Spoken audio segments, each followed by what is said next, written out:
I'm Eric. And I'm Jamie. And this is Horrorscope, a podcast for people who love horror movies. And people who want to love them.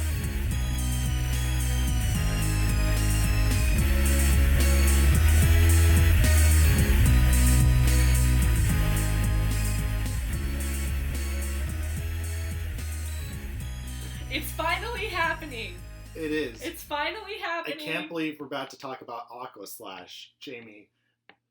I bamboozled you. We're talking about 2019's Aqua Slash. What is that? I found out about it today. Shout out to Red Letter Media. It's a movie that came out last year called Aqua Slash. It's a water park horror movie. It came out July 29th.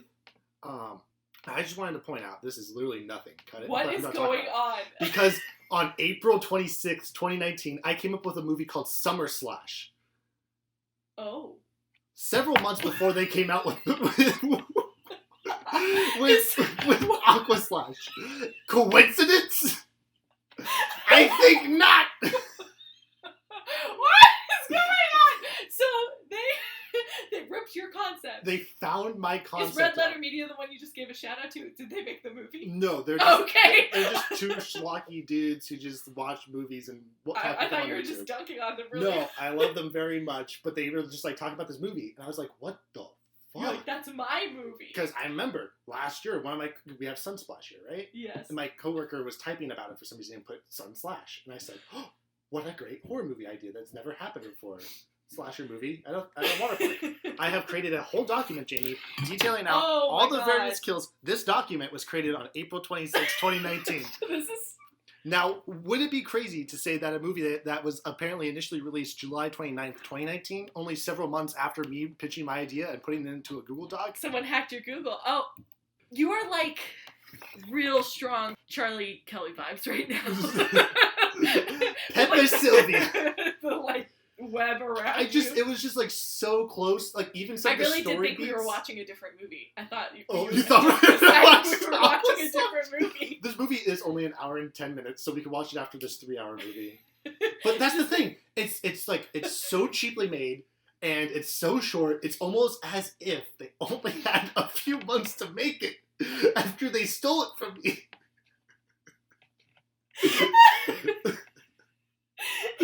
God damn it. Dear listener, Eric has McLost it. This is where I open up the closet and you see a wall string. It's like Sunsplash, Aqua Slash. Aquafina, question mark? Wait. So today we're talking about Midsommar. We're actually doing it. I bamboozled the bamboozle. The bit on the bit. After all that. What if we just watch we have no precursor to it. We just go into Midsommar after that. We don't talk about Midsommar. I'm leaving this in. Oh, this is staying in the podcast. Oh, this is another episode. Can we go watch Aqua Slash now, shot for shot, and see how much they ripped me off?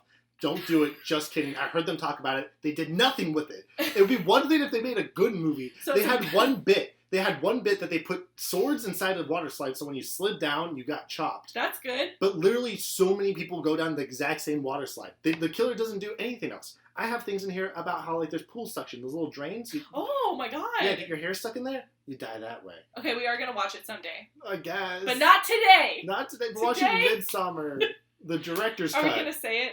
Midsommar. Midsommar. How do you say it? Midsommar. Do you really? Midsommar. Yeah. I say no. I say. You say Midsommar? Yeah, I don't know. I don't want to be wrong. Midsommar. So, I don't know. We'll say it both. We'll just keep changing the way we say it. It's like GIF and GIF. We don't have to debate this right now, but I usually say both at the same time just to. GIF. I got bullied at my new workplace because I said GIF, so now I say GIF. Great. They're like, you're a Zoomer. GIF is a peanut butter. Stuff? Yeah. And I was like, okay, fine. It's graphic interface. But the guy who made it said it could be GIF. Who gives a shit? You know what I do? Yeah, I do too. That's why I say both. I say GIF chip like an idiot. Like a fucking fool. The gesture in front of an audience. You said we can't get drunk before we record the intro, and this is the intro. So I would just like to point out that maybe the intro would be the same. Dare you say better. We were full of alcohol. Well, how about we take two? We do this exact same bit again. You get blackout drunk so you forget about this bit. There's no way. There's no way I'll never forget about this bit. So, we've talked about Midsommar already to a great extent. Yes, but not on the pod, but a little bit on the pod. The intro a teeny bit on the pod. This is pretty much the movie that, like, started it all. Was the seed that like spawned this podcast. Yeah. I found the script of Midsommar I had read about Hereditary on Reddit. Scared the shit out of me reading about it on Reddit. Heard about this on Reddit. And found the script on Reddit. Shout out to Reddit. And then I read the script, and then I freaked out, and then I texted Eric, and then Eric said, don't spoil it. And then I saw it. And then I saw it in theaters. To be fair, I think I might misremember it, but I don't think I am. That there's a huge gap in between when you read the script and saw the movie. There is, yes. Where you were debating if you should see this movie or not. You're remembering correctly. Yeah. And then I had the luxury of seeing this movie at an early screening. Yeah. Which was great, but also not great. Because, like, you want to see these movies with, like, you know, like a good general audience. Yes. To get them to freak out during certain scenes and, like, get their general reaction. You know what you don't want to see it with? Like, a bunch of, like, film critics.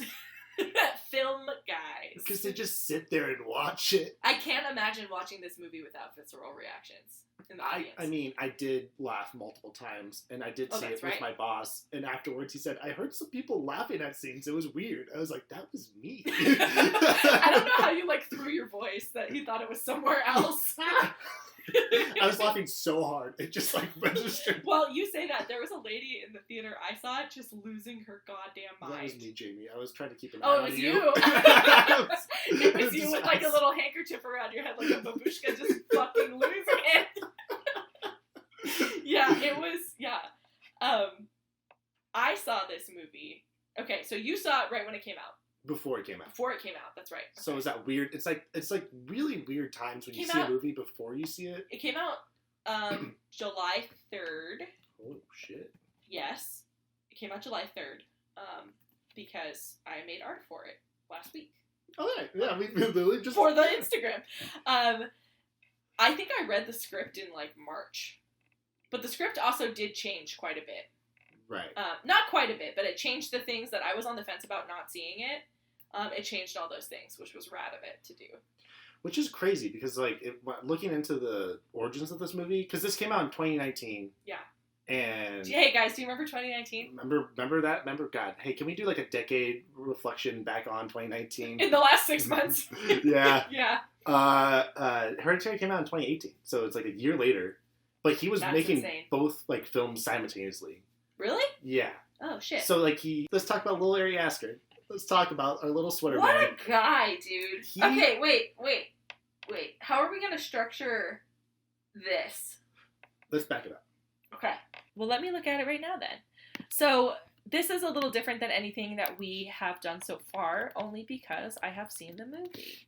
And that's why I actually got really excited about this one. Yeah. Because I know that these trivia factors, and I just like was trying to look for more trivia. I really was like digging in it and was like, what new little facts can I give Jamie to like layer this up? And there was actually a few things that I thought were really interesting, and I hope everybody else finds interesting. So everyone appreciate Eric double because I tried to look up facts for this, and it was like, hey, you guys know Ari Aster's like fucked up, and that was it. That's the number one IMDb trivia. Like it was all so lame, and I couldn't find anything. Granted, I didn't look that long, so well, I knew you would, and I was like, I don't want to. Yeah, so I tried and I failed. So Eric is a invaluable part of the formula.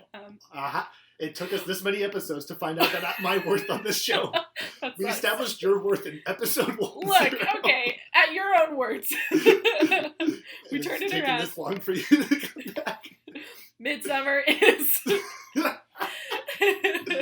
The definition of Midsommar is... Just kidding. Midsommar is 2019 folk horror film written and directed by Ari Aster and starring Florence Pugh, Jack Rayner, William Jackson Harper, Wilhelm Blomgren, I wonder who that is, Laura Torchia, Archie Mandekwe, and Will Poulter. It follows a group of friends who travel to Sweden for a festival. I want to just say friends in air quotes, who travel to Sweden for a festival that occurs once every 90 years only to find themselves in the clutches of a pagan cult.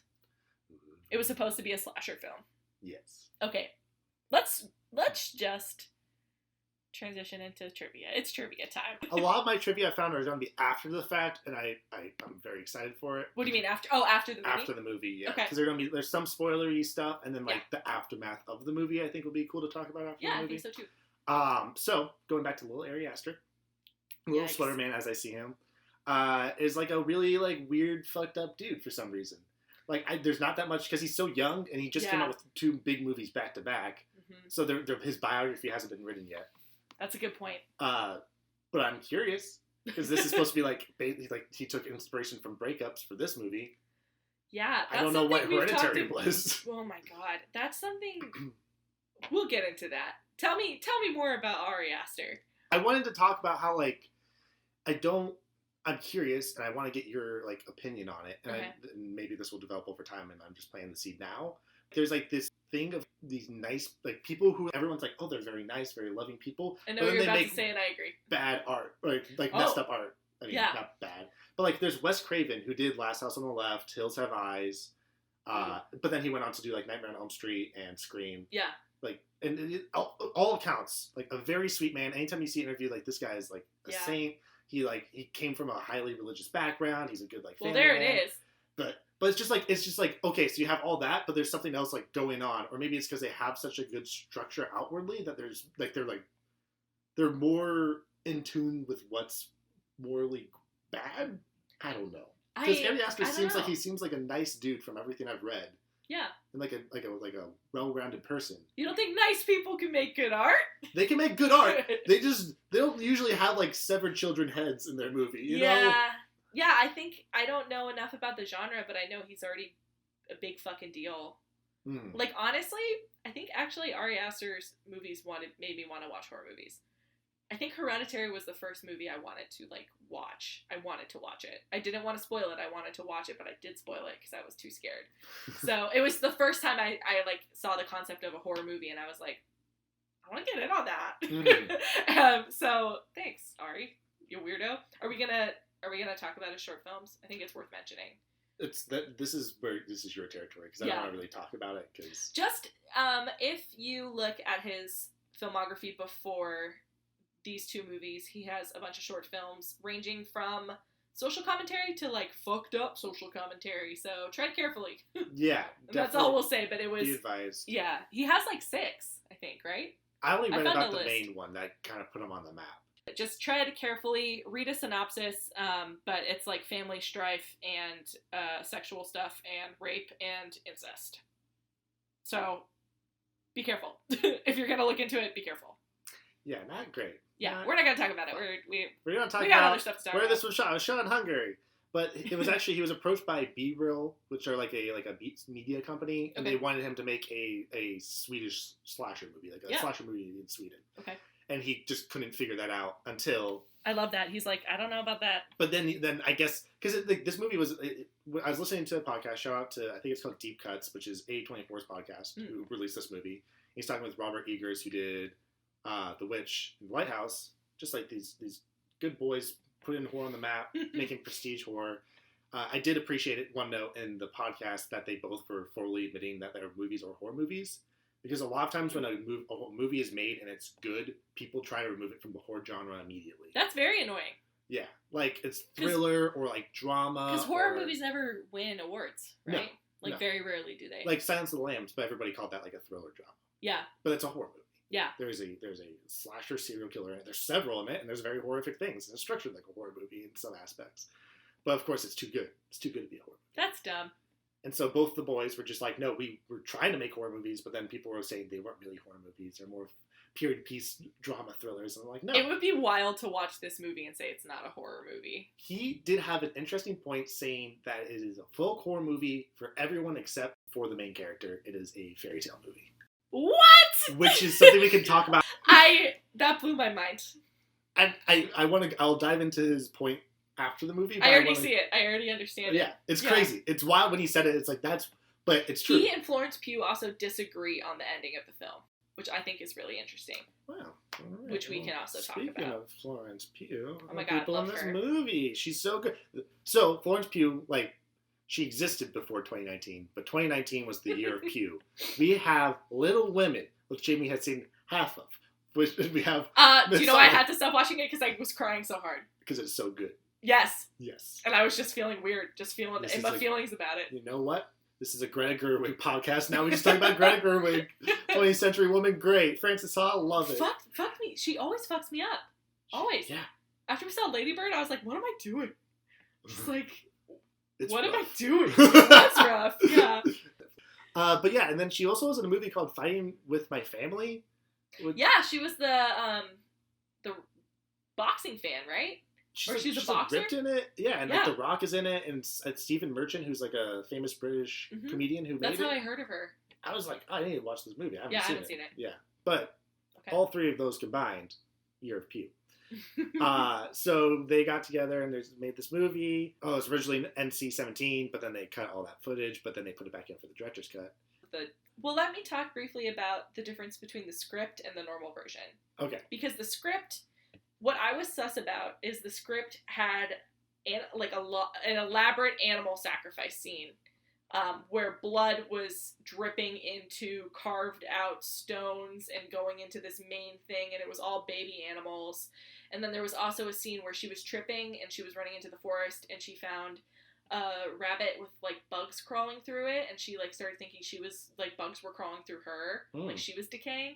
That got taken out of the script. So those were the 2 things where it's so funny, like the rest of the movie is so fucked, but those 2 things I was like, fuck me, I don't. It's the animals, I know, and I was still like, I could see it, just like not look at those parts, but I could see it. But I probably actually couldn't. But they took all that out. I think I checked that with you before I saw it. And also in the end, you know her like dope flower outfit? That was supposed to be like, in the script it's written she was wearing like skull makeup, which I think is so lame. That's so out of character, too. I know, it's like so fucking stupid. So I thought that was what the end was going to be, and then she shows up and I was like, yeah! Instead it's her flower... beautiful frowny face. Yeah, her parade float situation. So good. Even I found a photo of Ari Aster's original like concept for that, because he's a little bit of an artist himself. Yeah. And I do like his art style. It's very fun. Ooh, I want to see it. Okay. It's very tame compared to the final. Oh, I mean it's pretty close. Yeah. Yeah. But look at that frown face. He got it down. Yeah, she's already doing it. We'll post that on Twitter or something. Yeah. Yeah, but those were actually the only differences. I also read the whole script thinking that William Jackson Harper, I thought that he was the fool character.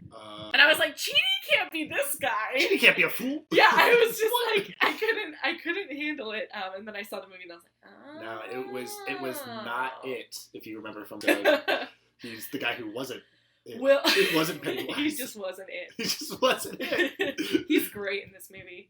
That's it, though. Those are the only differences that I can remember. Do you want do you just want to watch it, then we can talk about the differences afterwards? I kind of do. Okay, we can do that, yeah. And we also... I vented it beforehand to make sure that there wasn't anything fucked up. And surprisingly, there isn't.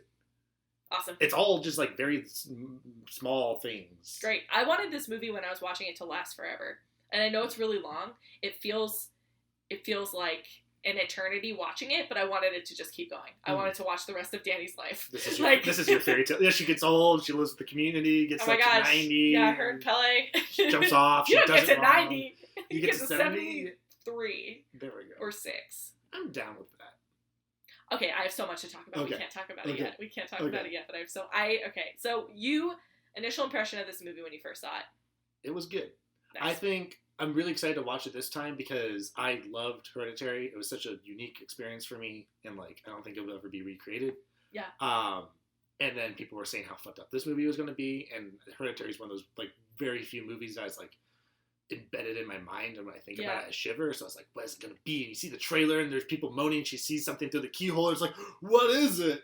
And I'm like, oh, and then I watch it. I was like, I think this film doesn't benefit from coming out right after Hereditary. After that was such a crazy fucking movie. It's a different beast. And if this was his first film, people would be because people really don't like this movie compared to Hereditary. I've seen. Really? Yeah, I've seen a lot of people not. I think a more popular audience likes this movie, but I've seen a lot of film people like fucking hate this movie. It is one of those weird movies that has like a weird. It's like somehow attracted a pop culture audience. Like you were saying that you've seen like a bunch of TikTok videos on it. Oh Jesus! At my workplace, it's one of like the most picked movies out of the year. I wonder if that's because people wanted to get in on the Ari Aster thing and they hadn't seen Hereditary, and it's like the aesthetic, you know? I think that might be it. I think there's a combo. I think Hereditary, because I remember the hype before Hereditary even came out. Yeah. Just from like this film circuit, and then it started running, and then all of a sudden I was in like a work group with business students who were talking about it. Ah. Because it's like that. It's that hype. It's like, this movie's so fucked up. Yeah, they're like, the most scary movie since The Exorcist. Yeah. Like, and it worked. Like, the marketing worked. Congrats, A24. They did it. Yeah. And then everyone was like, I want to see this fucked up movie. And they saw it. And they're like, yeah, I saw that movie. It was like, fucked. And then Midsommar was coming out. It's like, yeah, it's fucked, but with like aesthetic. And then they went into that. They're like, I'm going to wear a flower crown now. Yeah.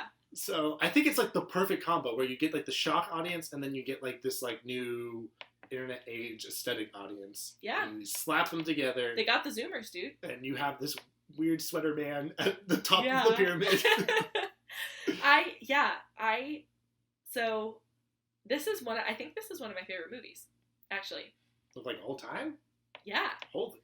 Yeah. Like right. it just hit so right and good when I saw it. And it was also proof that all the things I'm scared about aren't as scary as I thought. And I really enjoyed watching it. I had a very rowdy theater.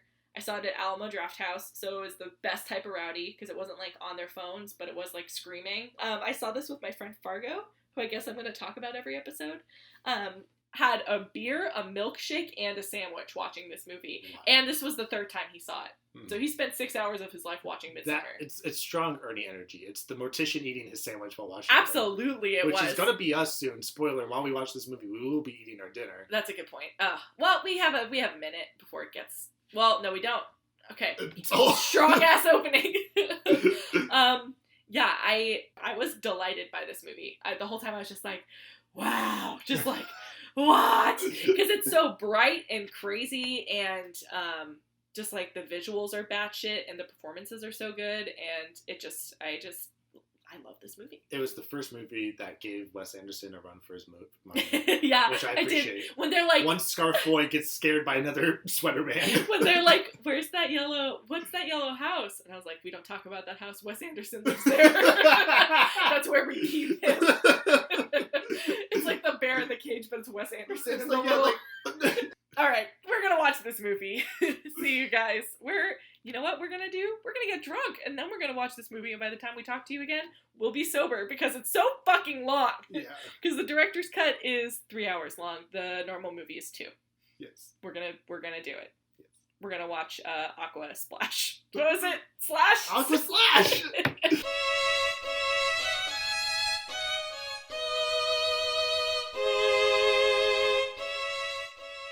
I have exciting news, and no, it is not about Aquaslash. We have our first ad for the podcast. I want to tell you about Witch, Will, and Witchcraft, which is a resource for witches of all paths to come together to learn about the practices, beliefs, histories, and traditions of witchcraft. They have art prints, buttons, stickers, and a best-selling zine called Witch, a condensed guide to finding a secular witchcraft that works best for you. They also have an upcoming zine called It's Just a Phase, which is about the history and magic of the moon. They are offering 10% off an order of $10 or more with the code Horrorscope Witch. That's Horrorscope Witch, name of the pod, and Witch. All one word. I have a copy of their zine myself, as well as their Witches to the Polls button, which kicks ass. If money is tight, but you still want to support a small business, give them a follow on Instagram at Wit, Will, and Witchcraft. We'll link on our social accounts as well. Okay, on to content warnings for this episode. For the film Midsommar, we talk about suicide, graphic images, violence, gaslighting, abusive relationships, incest, rape, cult stuff, and drug use. Yeah, it's a lot. We never get too into the weeds, but tread carefully as you need. Also, I wanted to make a note. In the first recording for the second half, you'll see what I mean in a second, Eric brought up a really good point that didn't make it onto the final recording. He pointed out that the death and body of Josh, who is the black character, was brushed off and treated differently than the rest of the bodies of the friends, and that the cult has some wild eugenics esque situation going on with their breeding and bringing in outside genetic material. Ari Aster actually confirmed this point in an interview, and Eric didn't know that, and he's just so smart. So I wanted to make sure that I said something about it.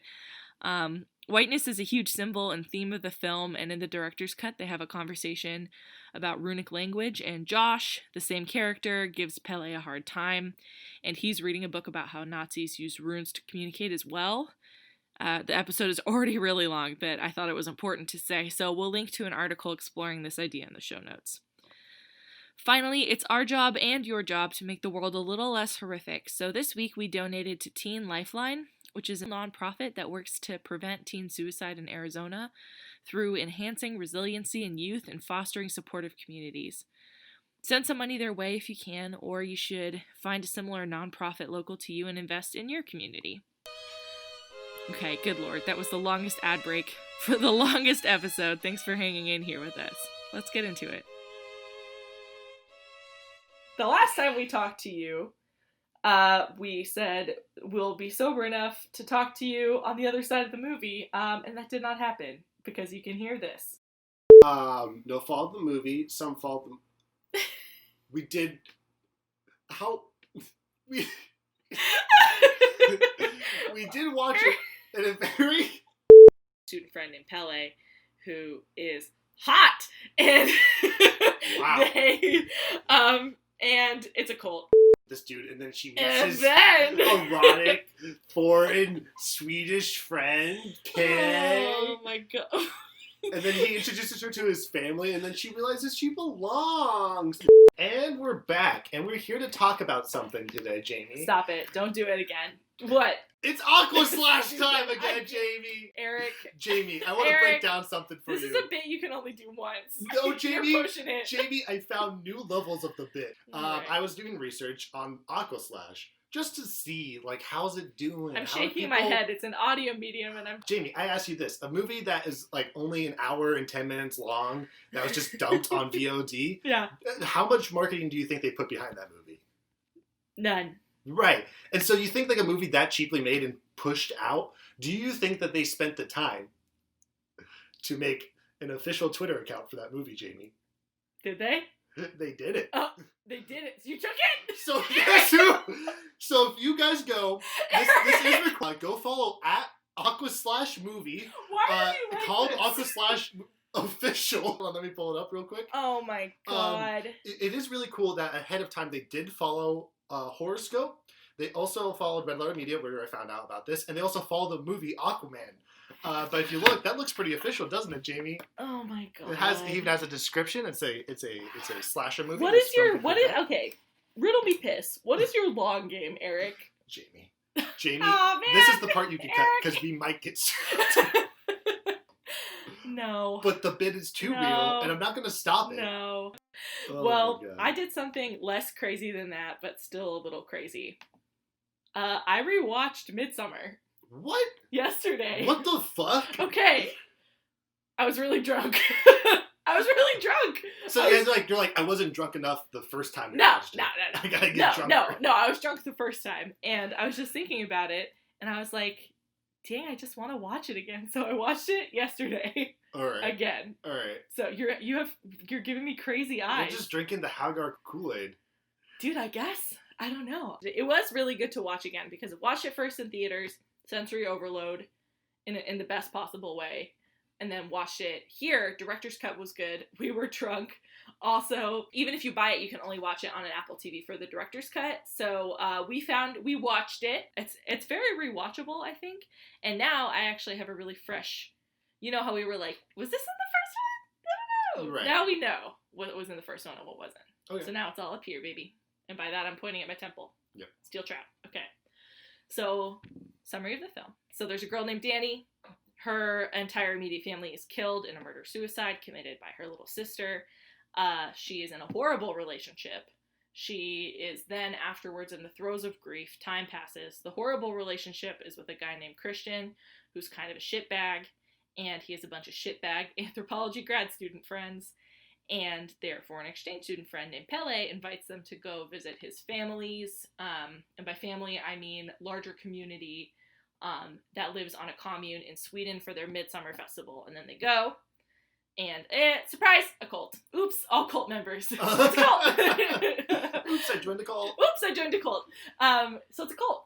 And they go, and Danny is obviously going through a bunch of trauma. They're doing drugs throughout the film, so there's a bunch of visual effects.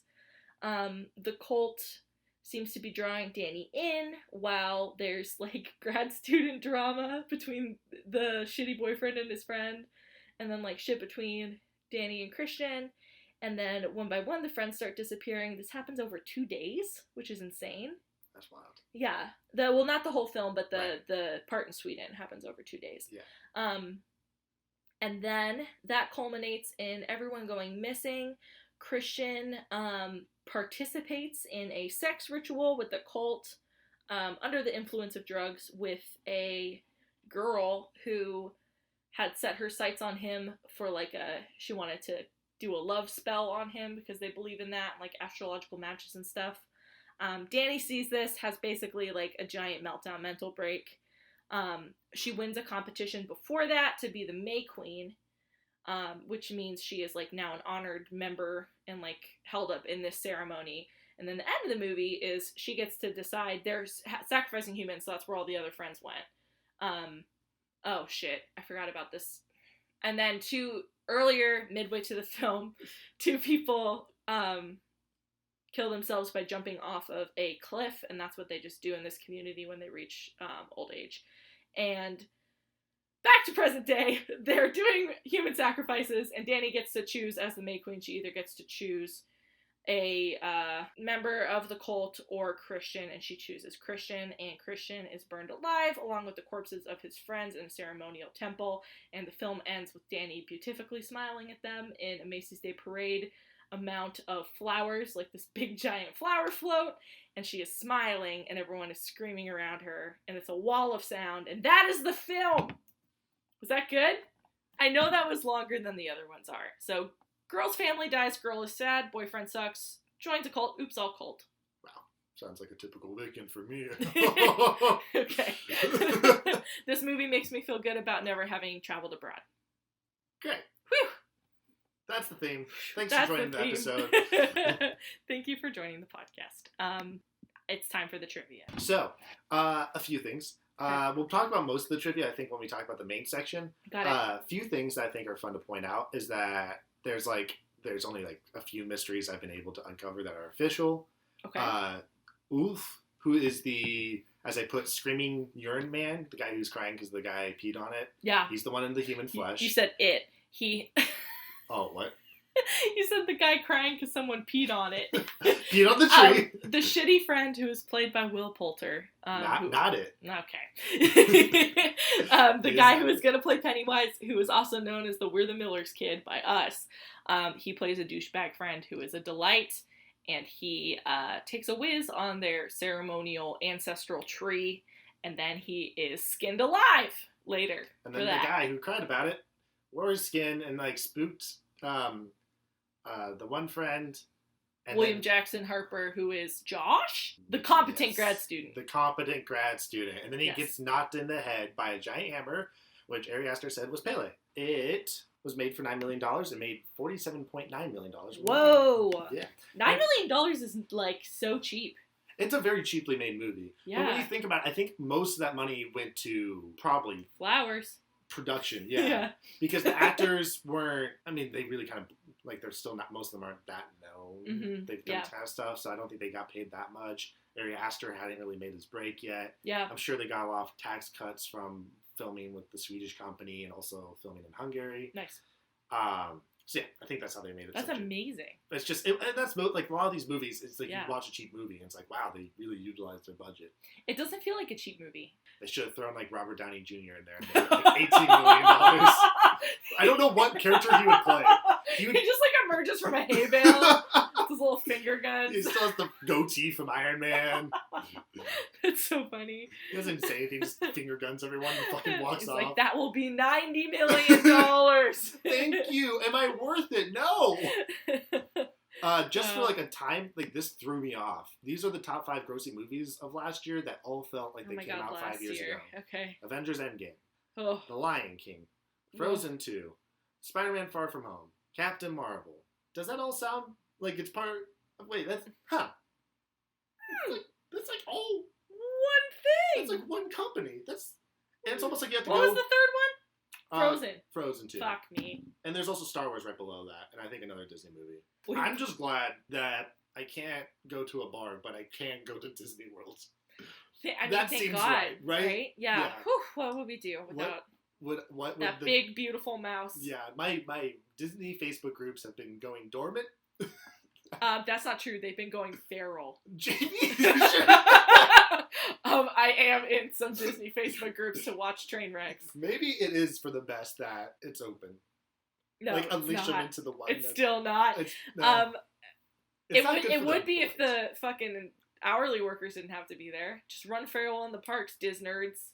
I like that. Yeah, fight to the New death. pitch, Disney. Fight to the death for your little Mickey Mouse shaped fucking cowards. popsicle. Just send it. Let them loose in Disney World. No Yeah, one's and working. see what you can do. The only people who are working are people in the suits, like the full body suits. No, they're still hourly. They don't make any money. And you pay them a bunch of money. No, you put the Disney execs in the suits and say, deal with Holy it. shit, Jamie, this is so much better. I'd watch that. Yeah, I'd watch Let's make a it. short film. Let's We're make quitting the podcast later. No, we're using the podcast to finance. We're using the Aqua / money. The Aqua / money at When we I'll win win the in the lawsuit. I have to leave it in there. Stupid. That's a win for Eric. So should we talk about the movie, or should we just keep this bit going? I could pull up some other points. I think we should. I think it's movie time. All right. I think it's movie time. So, I think that watching the director's cut, I was like, how did they leave any of this out? But then watching it again, regular version, I think that the director, I think it was smart. I think all of it was good. Actually. Okay. I think it was all correct to cut it all. It's like much tighter without it. All right. And weirder. But I was like, weirder without the stuff? I don't know. It's more jarring cuts, but I think that's good. Mm-hmm. Yeah, there's like less, the director's cut, I mean, naturally fills out some more stuff. And the regular version is just like hard cut. And it's like that whole scene with, one line really did get Eric really good, which was so funny, because they watch the suicide ritual. Danny obviously is having a horrible time. Christian is a kind of a dick to her, and it's just like, wow, we just have to get used to their customs. And then someone's like, oh, come watch this other ritual. And she goes, why? What's happening now? And it really got Eric so good. She's just like, it's just something you don't see. You don't Yeah, see it it in was movies really where good. she's just like, where you're just fed up at a certain point. You're just like, why? What's happening now? Like, and it's true. Like, I would probably be like, fuck. I guess. Who else is being murdered? Yeah. I guess I'm trapped here. A child. A child. Who doesn't even get... That's the thing about that scene that I felt was pretty... I mean, like, I guess it makes sense of, like, why the girlfriend had to be... Well, they explicitly talk about that type of pagan sacrifice in Wicker Man. About someone being drowned in that way. So I wish they had left that in. That's actually one of the only scenes I wish they had left in. Okay. Yeah. And I guess... Whoa. I guess that makes it... Huh. Because obviously the boyfriend... Now we're jumping ahead. Damn it. Which boyfriend? But the Christian? The other boyfriend. Simon, thank you. There are two friends who, Pele, the foreign exchange student, his brother also brought people home. Their names are Connie and Simon. They're a very cute couple that he met. Very, like, hostel staying, woofing types. Like, dope as hell backpackers who, make me feel good about never internationally traveling. Two beautiful yeah, people. Just... they are beautiful. And then they become unbeautiful because he gets killed. Yeah, he gets killed which in the obviously worst is way. part of the ritual. But my curiosity now that I'm thinking about it, is that little girl almost died but didn't die. Yeah. And I don't know if that was staged or if it was just like part of the That ritual. was, I think that was, it's written in the script that was staged. Okay. Yeah, so that whole thing is like a symbolic sacrifice of bravery and a kid showing bravery, but then they do it later. Okay. Because I didn't know if like that meant that the girl might have not supposed to die but died. Oh, I see. No, I think they were always meant to die. I actually didn't like the director's cut as much as I thought I did. It feels more heavy-handed. Danny is an extremely likable protagonist, in my opinion. She's like very sweet, And when I say sweet, I don't mean like cloying. Normally, when people are described as sweet, I'm like, bleh, but she's like just very like kind-hearted and even open to being included, and like very like when she's getting to know Pele when they're talking, she's like very just like excited and kind and like glad to talk to someone and like eager to make people comfortable.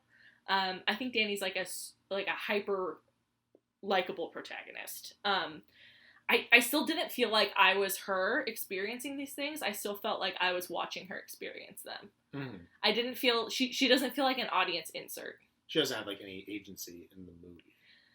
Well, that is yes, okay. Whew, that is one of my biggest questions about the movie, and I don't know if it is a criticism or a praise or just a thought. But that being said, the director's cut revealed that Danny is less naive than she's presented in the theater cut, in my opinion, because she has this conversation with this really gnarly fight with Christian that I was just like screaming through, and I kept looking over at Eric, and he just like had huge eyes just like staring at it. A really horrible fight, because he's like not overtly abusive, but he gaslights her and just like manipulates her. I don't think he says one honest thing the entire film. I agree. He is just being really shitty to her, and she's like, why do you think they're going to let you do your thesis? Their whole society is contingent on secrecy, so like they're not going to let you talk about this. And so in my mind, Danny's like, they're not going to let us walk away from this. So she like knows that? Is that what she was saying? What do you think she was saying? Welcome to what Eric disliked about the movie. Okay. I think this movie is very messy. Yeah. In the guise of being a movie that's supposed to be like confusing. I think there are intentions, but then I feel like there's things that aren't intentions. I pulled a quote. He says, "I want it to be confusing." Yeah. And I'm like, great, but like, did you mean everything to be confusing? Because that's like the all the characters' awareness of the peril and death that is going on around them is confusing to me. Because like that line is very confusing because it's like, okay, is she aware that they are in danger? Yeah, maybe that's because it was cut. But yeah, but it's still we still saw it. Yeah. Don't like. There's no. She kind of like argues about wanting to leave, but then doesn't leave. Mm-hmm. Like the other characters leave. When Josh disappears, it's like okay, but then their other friend was gone too, and they were Mark, but they thought he was gone with the girl. Well, that's I think a theme too. I think this movie hinges on politeness, like the politeness of not calling out something weird, even though you know it's like.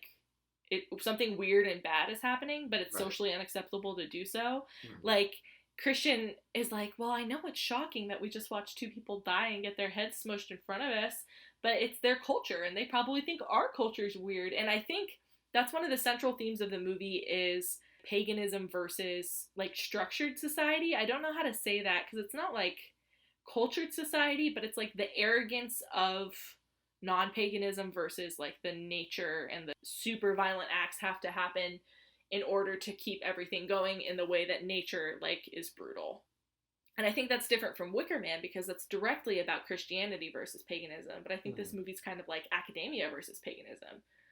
Yes. Because they see weird shit happening that Danny is like, primally Danny is like, this is not right. And the audience knows it's not right too, so that's something I think the movie actually does really successfully is let you know, you can like see everything coming a mile away. You also literally can see it, because rewatching it, I was able to see people are moving in the background towards the foreground. Mm-hmm. So there's like a conversation happening, and then like you see Christian walking up, because it's such a flat expanse when they're on the commune. So you can literally see it all coming a mile away, and all the scares. So I think this movie is, it's like easy to watch if you are afraid of traditional horror stuff, because you know when it's coming and you can just look away, except for there's like a few unpleasant flashes that you might not be expecting. So I think the film is like, it's doing that on purpose, like what you're talking about on purpose. I think she knows something is wrong, but the others are willing to put it aside because they can't see past their own assumptions and their own desires and their own like selfishness of wanting to harness the weird shit going on so that they can be like esteemed back in their own field. Mm-hmm. It's about like what you know versus like what you primally know versus what is acceptable to do, because that's another thing too, like the pageantry of the movie. So they like elaborately lie to them the whole time, which I think is so weird of them to do. Like, they're pretty much gaslighting them. Yeah, absolutely. I think, So- truth is a huge theme. Because, I mean, I think there's, like, a debate of if the cult is good, if they really are her family, like, but I would say, I said it before, and I still think it, I think they're still bad, because I do think that they were exerting the exact same behavior Christian was, but at, like, in, like, another, it's like another side of it, because it's selfish, because Or like another completely different realm of it. Yes, yeah, because they're trying to lure her in. It's almost like... Yeah. It's hard to watch again, too, because you want, like I said, with Dani being so likable, you want her to be happy so badly. Or I did. I just wanted her to find some kind of healing. But the thing that I think the film tries to do, because the end of the movie, right, even I said it, Dani chooses for Christian to die. But she can't, how much can you choose anything that's happening here? You can't. She's on drugs. She's on a ton of drugs. They're on drugs the whole movie. And it's also her transitioning from being in an abusive relationship that's being gaslit by Christian to being in an abusive relationship that's gaslit having sex. And, like... Which they're like, oh, you don't want to see that. You don't want to know what's going on in there. Yeah. And it's like... I think they meant it. I don't think they wanted her to see it. But... I don't know, like, because then I asked you if you thought they let her win on purpose to be the May Queen, and you said no, but I think they must have. I still don't think they let her win, but that ties into more of the theme of, like, predestined things. That is the biggest, because there's a lot in this movie that has to, like, happen in order for things to happen. Yes, and I know you said that is an Ari Aster, like, trait. It's like a hallmark of his movies is a bunch of wild shit has to happen for anything to unfold the way it does. Yes, his other, other movie. His one other movie. Hereditary has, like, there's, like, so many elaborate steps that have to happen for this to happen. Yeah. I allow it because it's, like, mythical and, like, weird and, like, pagan and, like, all these, like, supernatural forces that could potentially make this all happen. Like, why not? Like, there's this, like, external power that might be pushing all this stuff forward. Something that really gets Although in this movie, there isn't really any sort of magical element to it. There's nothing that is... Drugs. It's drugs, Mushrooms. yeah. But other than that, there is no God. There is no thing that is, like, controlling all of it. That means no. Yeah. I think that something that really gets me is, like, the fuckery of the cult. Because that really bothered me in Wicker Man, too. And I've, like, circled around on Wicker Man so many times of, like, okay, I get what it was doing. I didn't enjoy watching it. I actually fucking hated that movie. Just kidding. It was really smart. So, like, I'm on a carousel of feelings for Wicker Man. Like in that, like, penny machine where you put the penny and just sprouts. Yep. That's me. So many ways. But they're just fucking with him in Wicker Man. They're fucking with him the whole movie. They're just, like, letting him think that he has any control over the situation. And then in the end, they're like, gotcha, you technically came here of your own free will. And that's, like, a big part of what they needed. And, I mean, these jabronis came there of their own free will, but, like, it tries to argue that the deaths are moral. Like, the one guy was the fool, and then he gets skinned, and the kids have a game called Skin the Fool, so that is achieved. And then the serious grad student was breaking their rules by trying to take pictures for research, and then he is killed as a result of that by, like, infringing their trust. And then Christian is killed for... What is his role? What do you mean? I don't know, just, like, other dude who dies. Like that... There's, like, one archetype, and then I don't think there are any other archetypes. Because in the beginning, too, you see, what's his name? Mark. Mark is Will Poulter's character. He's wearing a jester's hat. The movie begins with this, like, Scandinavian-style mural that tells the entire plot of the movie. And then it opens like curtains, and then it falls down on the life. So it's like, how much of her life is theater? Like, how much choice do you even have in what was going to happen? And like we said, it's like a fairy tale, and then the fairy tale has a formula that happens, and then everyone lives happily ever after. And I know I'm a literal film viewer, but I'm like, I want to know, like, what does the rest of Dani's life look like? Like, how does she go on after this? And I know that's not the point, but I think until Midsommar 2, where she's just a girl learning the new ways of life in this, like, pagan colony, like making hay bales for 3 hours, and it falls down. And she's just like, and they'll laugh at her. Full House theme song. Hey, you look. I'd watch the fuck out of that. Like the old man smiles at the camera and then jumps off. I would watch the fuck out of that. Oh, that's important too. We talked about it before, but in the drunk cut, the lost drunk footage, Ari Aster and Florence Pugh disagree about the ending. Florence Pugh thinks that Danny is having a psychotic break, and Ari Aster's like, no, she chose on purpose. Mm-hmm. And yeah, it really, when I first saw the movie, I felt like triumphant for Danny. I was just like, and that's even a meme at this point too, is that everyone's like, oh, she did it. Good for her. Like, she did it, you know? But like exactly what you're saying, she's jumping from one abusive relationship to like an entire network of people who she literally can't escape from. Yeah. Who have just decided what the rest of her life is going to be. And that's scary as fuck. It's almost like, yeah, it's like the sequel of life that is like the underlying horror of it that they don't pay attention to, because they're so focused on like the aspect of like the breakup relationship. Yeah. Like that's like, I mean, it's clearly stated that Ari Aster was making this as like a breakup movie. Yeah. That's what this whole thing's about. And so it's like you get to that end point where it's like, all right, here's the conclusion of that arc, of that breakup. She finally gets to break up. And we have this kind of fantastical version of what it feels like to finally be rid of that shitty boyfriend. But then there's like the part two. It's like, all right, you got rid of your shitty boyfriend. Then you turn around to the people you have around you, and guess what? They're also shitty. Yeah, they're screaming. I think the ending, everyone's like, so something to mention about the cult too is that they physically react when other people are like in pain or having emotions. They're all like synced up into each other's emotions, and someone is being burned alive in the temple, and they're all screaming, and I can't help but feel like it looks like an improv acting class. Oh, where it's like, act like you're dying, and everyone's like, ah! Like, I thought about that every time I've watched the movie. Yeah. It's a good bit. Yeah. It is followed by my favorite and funniest bit of when they're the two volunteer sacrifices get like this little tea, and they're like, oh, it won't hurt, and then they're like, ha. And then the one guy starts catching on fire, he's just like, ah! And the other guy's like, oh no, I guess it hurts. It's horrible. I did see like a fan theory that like apparently what he was realizing, the one guy was realizing, is that everything they believed in was false. Or he was just like or lit on fire.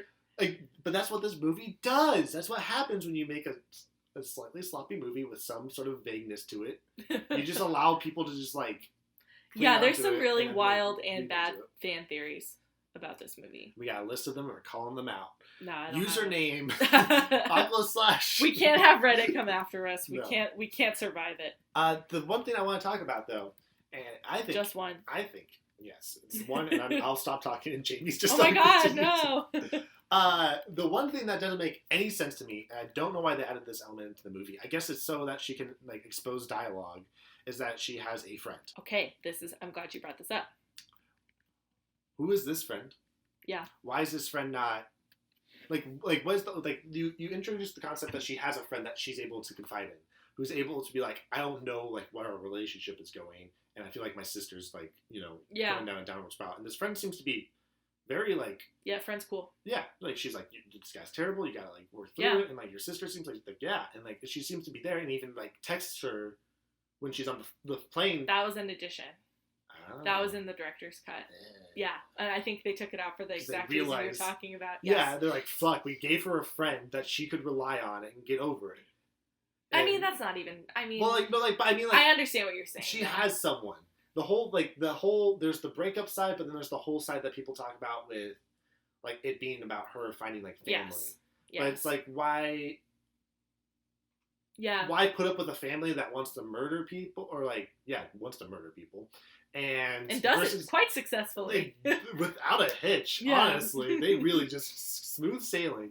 But then with this friend, I guess, I don't know. Yeah, I understand. Yeah. I think it was important to have that exposition in the beginning. But I understand that criticism, and it makes sense that they cut it. But that felt really weird too. Oh, something I didn't like that we don't have to talk about a ton.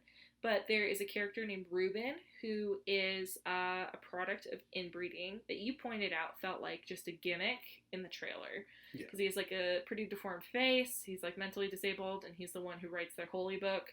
Completely underutilized, barely in the movie. gross. Doesn't need to be in the movie. Weird, doesn't do anything. Yeah, it's stupid and it's bad, and I don't think it should be in the movie. It makes the movie worse. But that's what this movie, I realized, because we were talking about, like, with the predestined murders. Yeah. It's, like, very slasher formulated. Yeah. Where it's, like, you have the, like, I mean, Cabin in the Woods just so blatantly puts it out, where it's Yeah, just, like, yeah. the fool and the virgin, blah, blah, blah. Yeah. This movie's a little bit different, but it still has, like, those predestined roles. Yeah. And then the movie is almost structured. I mean, I know it's supposed to be a slasher movie, but it's structured where it's like, here's these characters. We're going to make you hate them enough that when they die, it's going to be, like, satisfying. Horror movies can do, like, both ways. They'll either make you sympathetic to the character and murder them, or, like, in a lot of iterations of horror movies, it's just like, look at these shitty people, and then they murder them. Yeah. So it has that. And then also, Ruben feels very much like a 70s, like, grindhouse, like, ooh, it's the radioactive like hillbillies. Yeah. The trailers use them like that. The trailers design like that, where it's like, they go to this spooky cult, and she sees horrifying things, and there's a deformed man. Yeah, it sucks. It sucks. I don't know. I think something to think about, too. I was really worried this film was going to be really hard for me to watch, in particular, because of all the family stuff. But her family don't feel like real people. They don't introduce them. They don't establish them. Yeah, they just, I mean, they get killed, but they keep appearing. And I think actually the best parts of the movie are when her family reappears. Mm-hmm. Like, she lights a match in an outhouse and her sister's reflection shows up. And my favorite part of the movie is her nightmare she has, that whole sequence, where she's, like, screaming and it looks like car exhaust is coming out of her mouth. And car exhaust is what carbon monoxide poisoning killed her family. And then it flashes to the guy's head getting smashed, and then it flashes to her family, and then it flashes to her family on the rocks where those people died, which I think is, like, the best shot of the film. That it's, like, very, very striking. And I think it's interesting, too, so I rewatched that part today to try to see if I could sync it up with a Joanna Newsom song. Okay. You got on me about the Look. I'm not even, all right. Joanna Newsom's really good. She is a musician who is very good. There's an album. Eric's homework for watching this movie is to listen to this album called East by Joanna Newsom, which I think fits this movie very well. That is also your homework if you're listening. Go listen to East. What you don't know is I also rewatched Midsommar. No, synced it up to Dark Side of the Moon. All syncs up. Look. I was rewatching it, and I just wanted to see. I think the interesting thing is Dani doesn't get to wake up. She doesn't wake up from her nightmare in classic, like, like, gasp, wake up. She doesn't get to wake up. She doesn't get escape from it. Yes. Really makes you think. No, it makes you think. She just has to, like, live through it. You can, like, see her eyelids moving, but she's still asleep. I guess we've moved into things we like about the movie. Dreads. Do you have anything else you don't like? Nothing. No, I don't. Yeah. Just one thing I pacing of the movie. Yeah, well, one thing I struggle with too is, like, and I think there's just concepts in paganism. Paganism is very, very straight, which I don't love.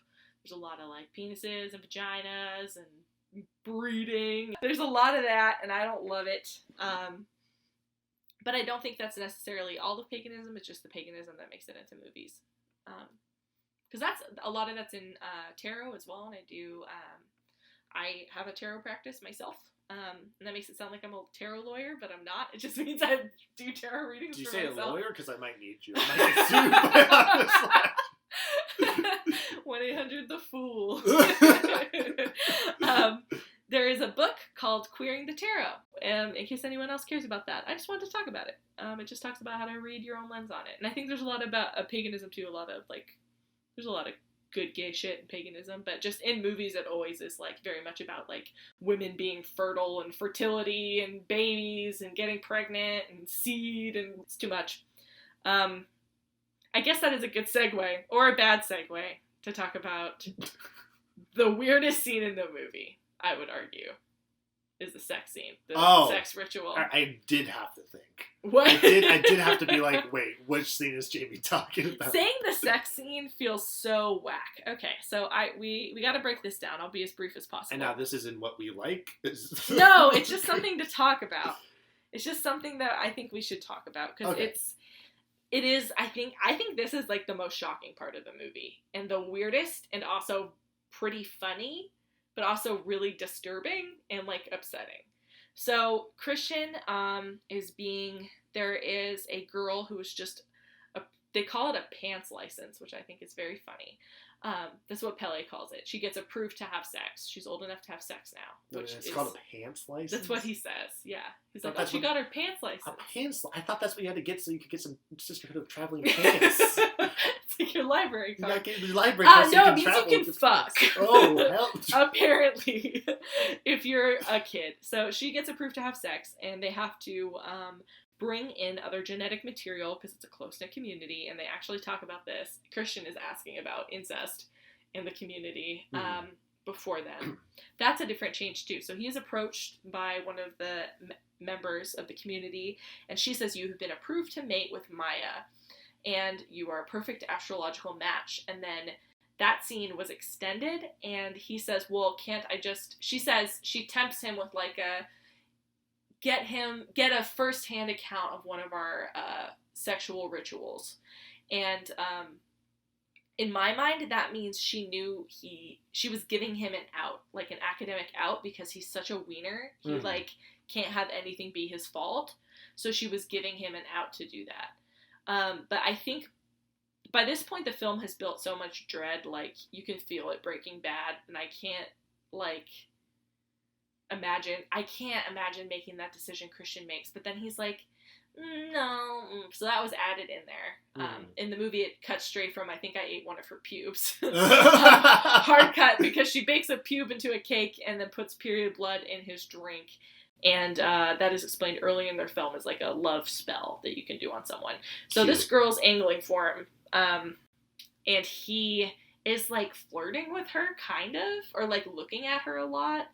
And the conversation around this movie and frames it as him cheating on Danny, but in my mind, it's like, it feels like all of this was predestined to happen, and I think consent or choice is like so far removed from anyone at this point, because he's on a ton of drugs. They're both on a ton of drugs. They're both like tripping. And, but he takes the drugs, he looks at the girl and then takes the drugs. Yeah. So that sucks. And then they like lay out flower petals, they whisk Danny off to do May Queen shit, and then they lay out flower petals, and then he walks into a room where Maya is naked, laying on a bed of roses, and then there's a ton of naked women singing, swaying in the background, singing like a beautiful song, which is titled Siren Song. Interestingly enough, on the score. And then before that, they give him drugs, and they say it's like for your boner. And then he starts having sex with this girl, and they're all there, and then they start singing, but also like simulating sex noises as she's making them. And then she reaches out, and he reaches out for her hand, but she's reaching out for one of the women. And then one of the women put their hand on her face and her hand on Christian's face, and then starts singing directly in his face. And his reaction's pretty good. And his face is just like, he's like, his pupils are huge. He's stoned out of his fucking mind. He's just like, what the fuck is going on? And it got huge laughs in my theater. Which felt like, it is funny, but it's also like so horrible. Like, it's horrible.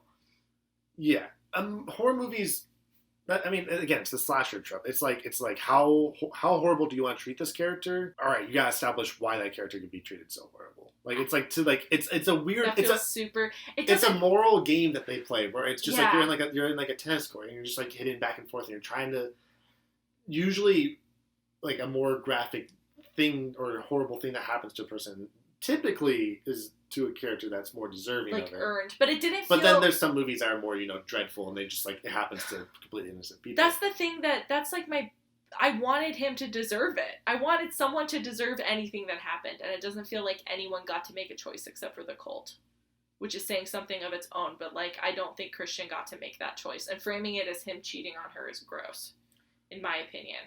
It's like, I don't know what the answer is. I don't think the film lays it out. But it is, like, played... I don't even know if it's played for laughs. It's just played for fucking weird. Yeah. Yeah. I don't know. I see what you're saying. And I do think the film... Like, I guess in this case, if you can view it through the one lens, where these characters are all shitty and they deserve what happens to them. Yeah. But you can view it through the other lens, where it's like, well, these are all people who are being manipulated and controlled and kind of puppeted into these circumstances. But then I guess on that flip side, you're dealing with a movie that's also, I mean, a movie that's trying to deal with dread and make you feel terrible. And weird. Make you feel, like, fucking weird. And so that's what it does, too, because these people, like, they have no control of their circumstances, and they're just kind of going through this and then eventually meeting horrible deaths. Yeah. That maybe this cult is using their, like, moral compasses, saying, well, they broke into our cabin and stole our book ritual. This guy peed on our tree.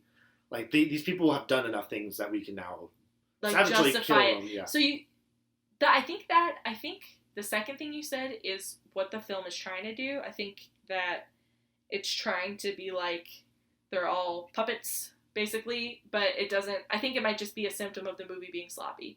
Right, because I feel like the movie spends exuberant more time on setting up these characters for being shitty rather than making them puppets, in my opinion. Yeah, but I think it doesn't do that well because the other two expats die. The other two backpackers who didn't do anything besides, like, they wanted to leave because they were afraid, but that was it. Yeah, but that's the thing, because, like, who's in control of that? Like, we're only in control of, like, the main characters. Some of the side characters, like those two, are just are circumstance victims. Yeah. It just happens that these poor innocent people, and, like, again, that's the side where you can feel sympathetic to characters. It's like she unfortunately rejected this guy. Oh, that's important. We didn't talk about this round. So I don't know how important it actually is, so we don't have to spend too much time on it, but we talked about it a little bit, and I think it's worth talking about again. So Pele's brother brings in the two backpackers, the two beautiful backpackers, and he introduces them and says he was dating the girl, and she's like, we went on one date, and I didn't know it was a date, and anyway, now we're engaged, and she's with the other guy. And he brought them specifically there for the purpose to die. So it's like his little sick revenge plan, I guess. And if it sounds like we're reading too much into it, why would they say it in the movie? It's not reading into it. It's it's like, this brother sucks. Like, he's like, I got rejected by this girl, and I'm gonna use my Swedish niceness to be like, oh, come to my festival. I don't care about you leaving me. So that's exactly. And then horrible murder. Yeah. And I think she got a bad murder. Yeah, she got drowned. He definitely got the worst. When we say he, we mean the fiance of Simon, the other backpacker. Beautiful backpacker. Beautiful backpacker. BB. He got like blood-eagled. Yeah, and alive. Like, was like paralyzed and like still. That might be the worst part of the movie. Is that you can see his lungs outside of his body still moving. I don't know if you could even like live through that or like be conscious through it. But what if he was? I think because that's they take his eyeballs out. The stuff that they throw at Christian is like a paralyzer. So Christian's aware of everything, but he has no control of his body. I think they use the exact same stuff on. Horrible. So yeah, and it's like the most sadistic part of the movie because like Pele, I guess you could say he's kind of nice because he didn't like. He's just a nice guy. Even though I don't know, Mark might have been skinned alive. We don't know. That's another beef Eric has with the movies that all kills happen off. Man. All kills happen off screen. It's fine. It's just I don't know. Again, this movie is like doing a lot, and it's trying to say a lot. It's got a lot of layers. Yeah. It's kind of like the old, Shrek saying of an onion. It's the Shrek of films. The Shrek of films, really. So it's I guess Ari Aster. You said that with no hint of a joke. What? The Shrek of films and just kept, like, he said, it's like an onion, just straight face kept going. I'm sorry, do we want to debate here how Shrek is in the cinematic masterpiece? No, not up for debate. Not up for debate. You're right, because it is. But yeah, I guess little Ari Aster succeeded in the sense of making it confusing. Because here we are. But, I'm confused. He's doing it. He did a good job at making people get involved with the movie. This movie should have won 1 million sound design awards. The sound is beautiful. I saw a review online that pointed out you get very jarring sounds like a phone ringing, but you don't get the sounds of the gore. It's overwhelmed by like head rush noise.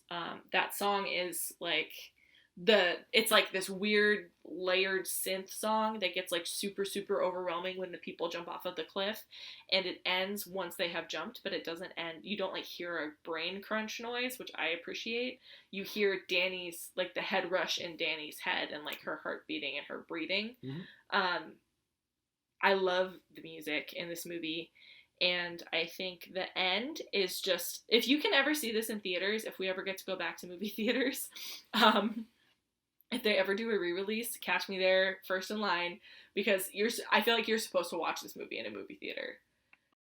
Well, I guess that's like the theme of the movie, right? Having a community to all react to in like the same way. Yes, yeah. I mean, yeah, and like even just on the visuals alone, when they are tripping, they're like everything is moving in a way that I understand is how drugs feel. How do you know that, Jamie? Guesswork. This makes it sound like I do drugs. I got her, yeah. Dang it. If I did drugs, I would think cooler about it. I don't know what it looks like. I'm guessing it looks like this. Jamie, are you saying you're not cool? Yeah. It only took, 5 episodes? Aw, it was there in episode 6. 0. No. It was there all along. Wait. We didn't talk about the most important part of our viewing, which was the fact that the website we were watching it on...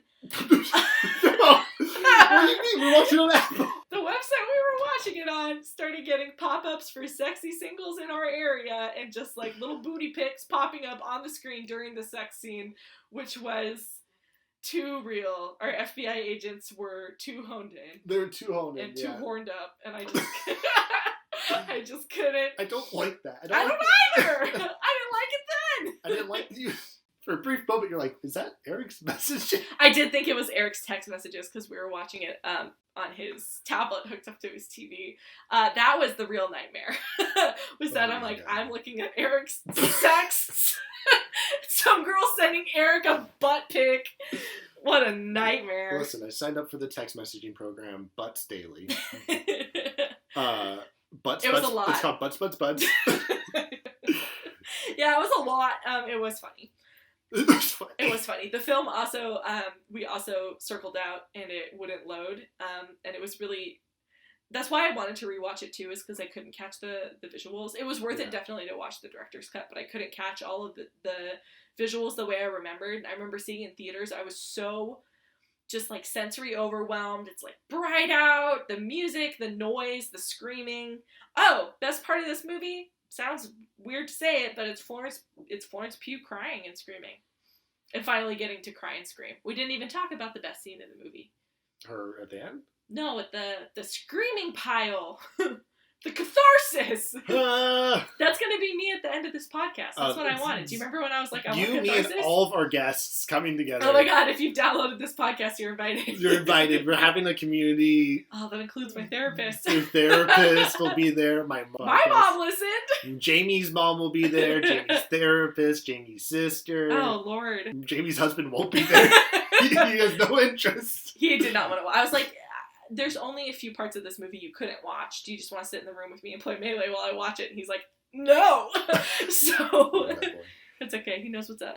Visuals, on top of just, like, the weird stuff that happens in this movie, like, set design, clothing, all of that stuff, like, you can tell they put, like, so much effort into that the lookbook. Runes. There's runes sewn into each of their clothing that are unique to each of the characters, too. Wild. It's crazy. That's some, like, Lord of the Rings level shit. Yeah, it's rad. It's wonderful. And I think the characters, for the most part, are pretty good. Yeah. They stop, you get a feel of who all these people are right away. And they can you really do continue to be like that. Christian, just every word out of his mouth. You forget it too. It's weird. It's almost like you're getting gaslit by the movie, because at the end you're like, I don't know, like maybe he didn't deserve it. Then you watch the movie again, and then he just sucks at every word he says. He really did suck. But that's I still argue that is not the reaction. I think most people were like, yeah, fucking die. Like I don't think most people had the conversation we had about it. And I wanted him to have like earned his death. But he didn't. He had sex with that girl, but he was all right, Jamie, shroomed out. Let's go down like a little journey of what could he have done that would make him deserve his death? Nothing. Well, I don't know. I don't want to just list out horrible stuff. I know, but like I'm just saying that maybe the film didn't feel like it justified anything. Like maybe it just didn't feel like it needed to. But exactly what you're talking about in horror movies, like in slasher movies that I haven't really experienced. They yet. just like have sex. That's like the trope. Like the characters that go off and have sex, they die. Oh, okay. I guess I don't know. Or like the guy who about smokes weed dies. Well, he did it. The funny person. Eric Guys. just pointed at himself. Bold to pitch yourself as the funny person. Scream gave too much power to horror fans because in Scream that's like meta, and they put a character who is like a horror movie fan in it. Yeah. And so I feel like that gives horror movie that's like fans... the guy in Cabin in the Woods too. Yeah. Yeah. Yeah, it gives them too much power because then they can just literally self-insert in there. Yeah. Because before they're like, I guess I'm like the weird stoner guy. I guess I'm the funny guy. But now horror fans are just like, I'm that guy. Yeah. I'm the guy who knows everything. Which just sucks. So smart. Yeah. Which we've talked about hypotheticals of like, what would you do if there was a ghost in your house and it's like immediately move out? If your loved one was turned into a zombie, immediately kill that person. Yeah. Well, now I don't know. No. Everything's turned upside down. You know what else is good? Is some of the pacing. Okay, I do like it.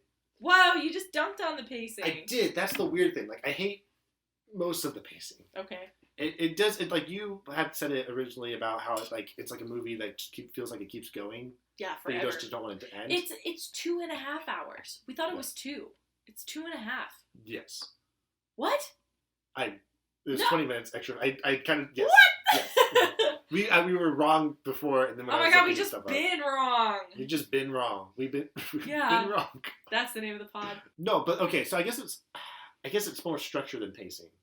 I like how it's structured because I really like my favorite kind of moment of the movie is when after the two friends die and it's just Christian and her left, but then she's getting whisked away finally into like this like parade, and then Christian's on his own. Yeah. And he like just sits outside, and then he's like by himself, and it feels like a completely different movie. It feels like everything that just happened prior is like gone now. Yeah. And now we're in this new setting where this guy is just alone in this foreign, like this place that you spent so much time in is now foreign again. That's a great point. And it has that feeling of being like at a party that you don't know anyone at. Yeah. Which. Great, they captured that. That's my everyday life fear, or was. It was my fear. Oh no! I know everybody at this me party because it's just me. Even our fears have been taken away by the coronavirus. No! Oh man. But yeah, so it's like. Oh, you said too. It tapped into the primal fear of the naked dream when you show up at school naked. Yeah. That's so good. They're just naked, and they have said this movie has full frontal. People. All right. Honestly, thing with this, more dicks in movies. Let's get them in there. Yeah, cowards. Yeah, so he has sex with her. He flips out. He runs away. His dick's out. He's running around. He's scared. He has nowhere to go. And then he finds the guy blood-eagled. That's the worst possible outcome. Naked. And I don't know. I think it would be worse if you walked into a room and it was an audience with all of his family in it. I think that's... That's worse. That's worse than a blood-eagled guy who's not done. What were you going to say? But apparently originally he was supposed to be like in a robe, and then the actor was just like, nah, let's go nude. I love that. I respect this guy's performance. So I think the overall theme that I missed the first time is about free will, like we've talked about, and like destiny, and how much you are actually in control of what happens to you or what you do. Like, none of the choices, they're making all of these choices, and none of them mattered. I mean, the whole grad school drama, it's like, you guys are gonna die in like 2 hours, and you're fighting, you're super about to die, you know? So, like, a small but central conflict of the movie, just like you're just doing all this bullshit, and it's like, no, something way beyond you is going to wipe you out right now, and that's your friend with a big hammer. Yeah. But I think some other themes are, like, family is obviously a very clear theme. It's about found family, like lost family, reclaiming family, and abuse is a huge theme of the movie, like emotional abuse, I think. And, I mean, a breakup is core to it as well. And kind of tying in with family, it's like nature versus nurture. So, like, what makes you what you are and who you are. And the scene, I think, it's, like, very touching, too. So Danny's the May Queen, and she's walking through the crowd, and she's wearing her little flower cape, and everyone's, like, touching her face. And all of their faces are, like, kind of distorted because she's on drugs. So the whole, like, last third of the film is, like, very heavily distorted. But her parents walk through, and they, like, touch her face, and they don't say anything to her. But she sees them, like, physically leave her. She's, like, literally sees her family and leaves them behind. Mm-hmm. And then Pele comes in for a little Ooh, smooch. a little smooch. Oh, we didn't talk about Pele being hot. Dreamboat or horror show? I mean... Let's go. Break it down. Fargo's not here to help you. When I saw this movie, Pele says, "Do you feel held by Christian?" And then she's literally like held later in that exact same spot when she's having a meltdown. So the idea is that they will like move in and like hold you against your will, I guess. It's like a cult or something. Look, I'm just. Look, I can just say that. I'll just say Pele's still kind of hot. I'll just say it. He's kind of hot. Do you think he's hot? I mean, he's so tall. He's okay. Well, yes. He's so tall. He's got dreamy eyes. He's got those. So he's nice. got those pinchable cheeks. I think it's very disarming how he's so lovable. The whole cult is just like so nice to them the whole time. Right, but I mean, to go with the cult too is because they believe so thoroughly in what they're doing. Yeah. That they have no remorse for what they've done. Yeah, which is like you see and like pull back a little bit and look what's going on right now. Oh, There's a lot of people out there who are so committed to their beliefs that it kind of like they're just completely wipes out anything that could be like just discrediting human lives. Like humans die and they are still set to their beliefs. That's something that I was very struck by leaving the movie the first time, is that I wanted the cult to be right, and I wanted Danny to be happy, and I wanted it all to be fine. Yeah. And I wanted to feel victorious. I still didn't, but their culture. Don't watch a horror movie. Well, look, that's how we ended up some here. Bad news for you. I think that their culture is less violent than ours, but Christian makes that argument too. It's funny when you were saying that. They? I don't know, because we don't know if they do this every year or not. Mm-hmm. But I would argue that the quality of life is still, like, really good there. You live outside, you have all these people taking care of you, everyone seems super happy, but they seem super happy, so I guess there's that. Yeah, but it's also, like, a collective choice, too, right? Because, like, we talked about during, like, our violence episode about, like, the participating in the moral aspect about it. Yeah. I think, as a general society, a lot of people don't participate on purpose on murder.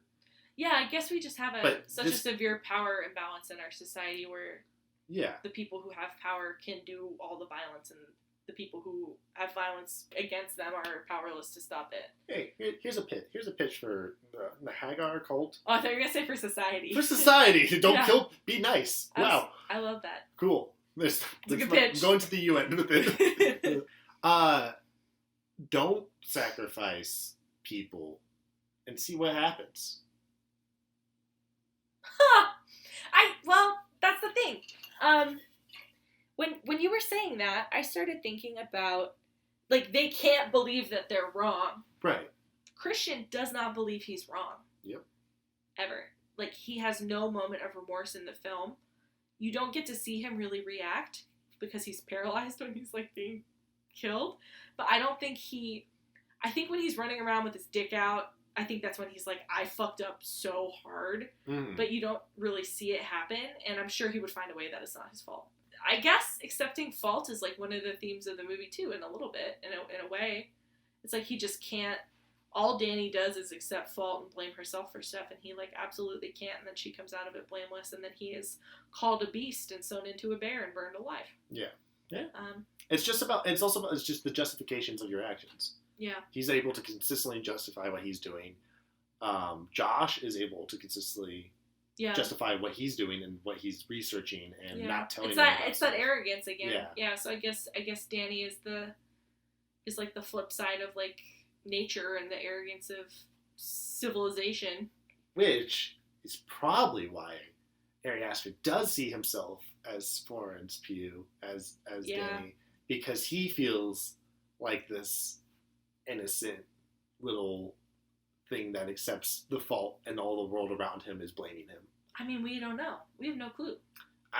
You just want that to be it, but we don't know how we don't know. So my fault as a literal film viewer is like, I wanted to know, we talked about this again in the drunk cut, I wanted to know who Ari Aster was in the movie. Was he Danny or was he Christian? Because I think you can watch this movie, like I saw a bunch of tweets being like girlfriends watching Midsommar with their shitty boyfriends and then looking at them and the boyfriends are like, ah, but like I think it would be pretty easy to watch this movie and like sympathize with Christian. or people who are like Christian would be like, oh, well, I see he's the bad guy, but he didn't really do anything wrong, you know?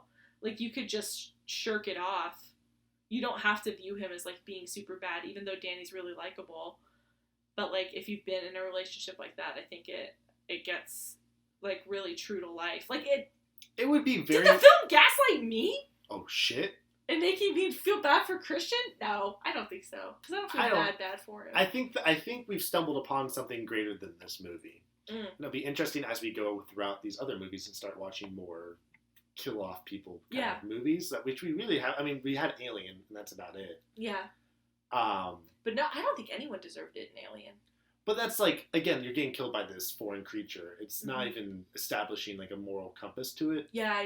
Until Ash is revealed and stuff. But I think it would be interesting to see going forward of like what you think people are worthy of being. Like, I think it might be more tied to your own moral code of like what you think is people deserve in order to get this. Horror movies are they have been challenging for me, and we've watched like 5, but they are challenging for me, like the system of morality within the movie, like versus me being a literal viewer being like too realistic or viewing it through my own like the rules of my life, even though the movie has its own rules.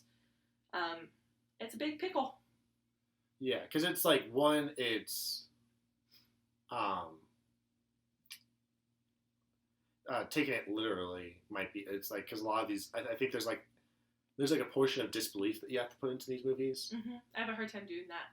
And then 2, it's adhering to what the genre-filmmaker general audience has a moral compass of. Because it pretty much, like, in these movies, it is strictly, you're entering the world of this person, whoever wrote it and directed it and put it together. Yeah. Like these are the moral factors that will cause these people to die. And so you kind of have to, like, you have to, like, take a step back and follow their process of, like, because because to you, it might not be justified. I don't think if 2 counselors have sex, they should be fucking spearheaded or... But they should be fucking. But they should be fucking. God damn it. God, those counselors are so sexy and young. They should just do whatever they want. But keep an eye on that one child, because if he drowns, you might get a horror series out of it. let me tell you. It's just like almost, it's being a viewer. It's by kind of removing yourself from the movie and like understanding those aspects. Like, I'm gonna watch this movie. It's gonna be fun. There's gonna be some like whack kills, and this was what we talked about last time too. I'm going to keep having a hard time if I keep putting judgment into the movie, like my own judgment. But I do think I think it'll be good.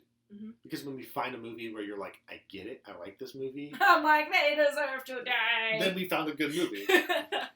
I think it's a good thought experiment for me. I am inflexible to a fault in my thinking sometimes. So working through these movies is good, especially this weird fucking movie.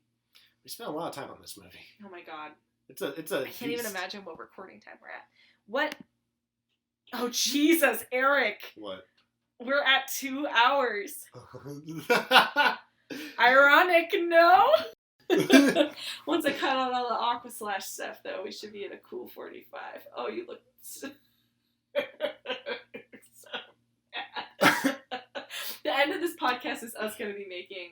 Aqua Slash 2? No, Summer Slash. Thank you for remembering the name. It's so catchy. Better than Aqua Slash. So... what would you rate? Oh my god, I forgot. On a spookometer. I forgot we even had to do that. We have this crazy cool graphic for the spookometer. You guys can't see it because it's a not You're introducing a lot of bits into this episode. To stop. It's bad.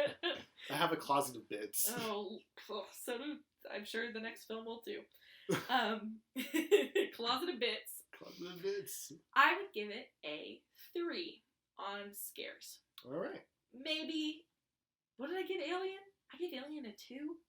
No, I think you gave it like a 3.5, right? No, that was the rating. Yeah, okay, I would give it a 3. I'd give it like a 3 to a 3.5. A 3.25 on scares. Because the bits that are brutal are fucking brutal. They are rough. You see a guy's head get smashed open with a big hammer. You see a leg get absolutely decimated. You see the guy get blood-eagled. It's gnarly. You also, when her family is dead in the beginning, you see her sister dead with a, like, car exhaust tube taped to her mouth. Probably that the sucks. most brutal scene, like the very beginning. Yeah, I would give it a 3.25. I think the film is more dreadful than scary. This was my first scary movie on purpose. And I handled it. I didn't watch some parts. I watched through my fingers. This version, I watched all the parts twice. So it's not as bad. If you're imagining it, you're imagining it worse. Except maybe not, because there is an eyeball that pops out. So, like, you will see everything coming. You see it all coming. Just keep seeing it coming. Okay, I give it a 4. Alright, out of 5. Mm-hmm. I think that's the highest. No, you gave 5 out of 5. I gave Alien a 5. Well, now that I have some more reference, I really love this movie, and it is one of my favorite movies. But obviously, you watched it twice. I did, yeah. But I think that I think if it was a little bit tighter, it would be a 5. But I think overall, it is a vibrant, fucking weird, good movie, and it's funny. We didn't talk about that. It's a funny movie. Yeah. Like throughout, I don't know. Like Will Poulter's character gives an incredible performance as a vaping douche bro. He's a delight. It's like it's very funny. Should have been it. It should have been vaping the entire time. Just the Fortnite dances. You'll float too. Yeah, I think it is a really enjoyable movie, even if you're not a horror fan. I'll say this too. Yeah. It makes me excited for the future because it was successful and it was weird. And I think it's going to be like a lot of people that Robert Eggers and Ari Aster were talking on the podcast about how like it was like a very sweet moment where they're talking about like their movies, like the first weird movie that some like teenager got to see because they went to go see some sort of. This was my first weird movie, dude.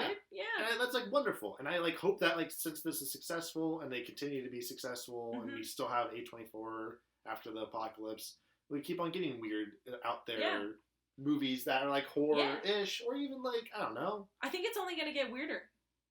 Shit's getting wild out here, dude. It's getting wild. It's the apocalypse. So like... Wait, Wet and Wild? I can never escape! This is where like the title card would zoom out where it's like Summer Slash and it breaks through the glass.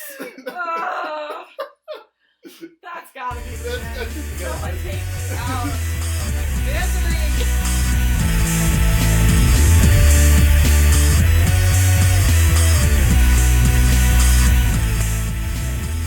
Our theme song is written by the Grand Prix. Follow us on Twitter at Horrorscope Pod with 2 Ds and Instagram at Horrorscope Pod. If you're enjoying the show, leave us a review. Your horoscope for the day is... maybe the real cult was the friends we made along the way.